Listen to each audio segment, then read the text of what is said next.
Legend lives on from the Chippewa on down of the big lake they call Gitchagumi.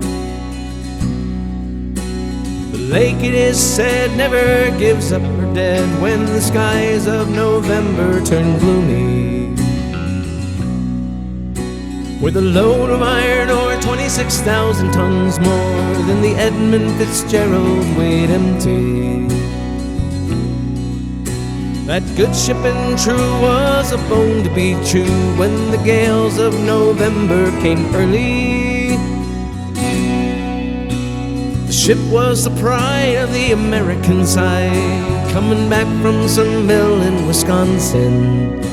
As the big freighters go, it was bigger than most, with a crew and good captain well seasoned, concluding some terms with a couple of steel firms when they left fully loaded for Cleveland. Then later that night when the ship's bell rang, could it be the north wind they'd been feeling?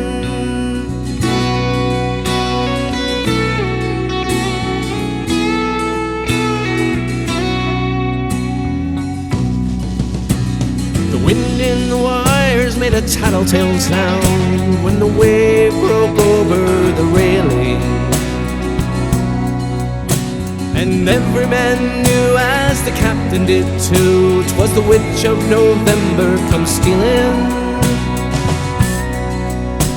The dawn came late and the breakfast had to wait when the gales of November came slashing.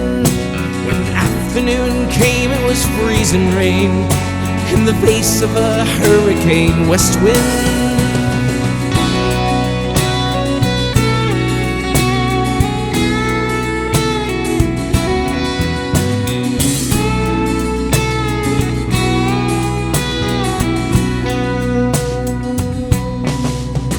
When supper time came, the old cook came on deck saying, "Fellas, it's too rough to feed ya."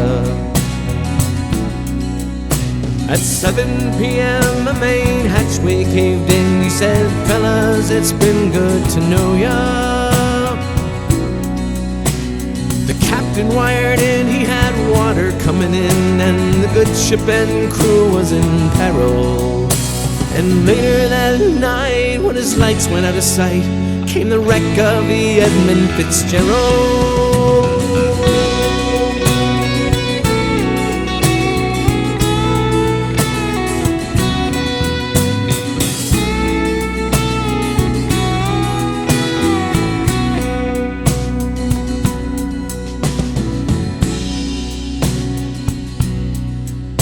Does anyone know where the love of God goes when the waves turn the minutes to hours? The searchers all say they'd have made Whitefish Bay if they'd put 15 more miles behind her. They might have split up or they might have capsized. They may have broke deep and took water. And all that remains is the faces and the names of the wives and the sons and the daughters.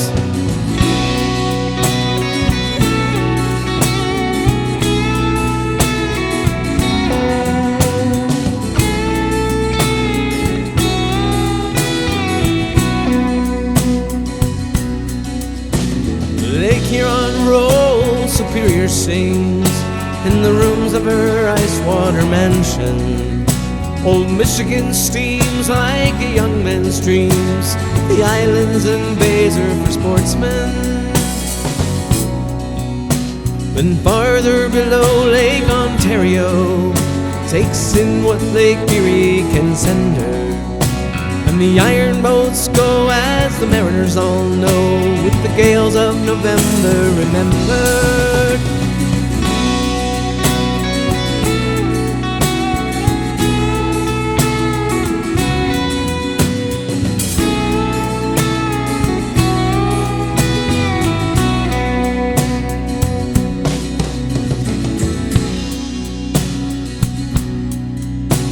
In a musty old hall in Detroit, they prayed at the Maritime Sailors' Cathedral.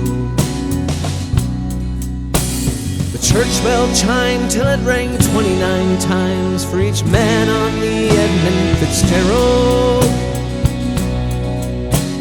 The legend lives on from the Chippewa on down of the big lake they call Gitchagumi. Superior, they said, never gives up her dead when the gales of November come early.